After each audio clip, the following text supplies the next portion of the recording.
काल मी व्लॉग टाकला नाही कारण परवा मी भालचंद्र बाबांच्या मठामध्ये गेलेले, तिथे मला ऊन लागलं.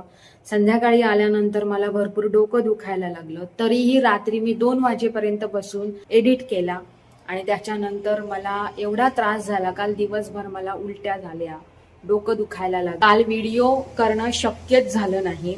म्हणजे काय करणार ना अशा परिस्थितीत व्हिडिओ. मग म्हणून मला आज व्हिडिओ टाकता आला नाही. आणि एक्स्ट्राचे माझ्याकडे व्हिडिओ काय नसतात कारण मी नवीनच हल्लीच सगळं सुरू केलेलं आहे. तर म्हटलं आज तरी व्हिडिओ आपण तयार करूया. माझ्या चेहऱ्याकडे बघून तुम्हाला समजत असेल की माझी काय अवस्था झाली असेल ती. असो, आज थोडंफार बरं आहे माझं. 50% जरी बरं असलं तरी पण थोडा उत्साह येतो. पूर्ण बरी मी नाही आहे आता, पण 50% आहे. तर तिथे आई बसलेली आहे बघा, इथे बसलेली आहे आई. आणि आईचे जरा केस विंचरायचे आहेत आणि आईची नखं पण काढायची आहेत. तर म्हटलं जरा काढूया.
नखं कधी अशीच टाकू नये, तर म्हटलं सुपलीत भरली मी ती, आता टाकून देते ती.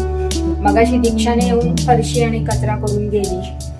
दीक्षाने येऊन सुरण चिरून गेलेली आहे आणि ही कांदा आणि कोथिंबीर. आता मी सुरणाची भाजी करणार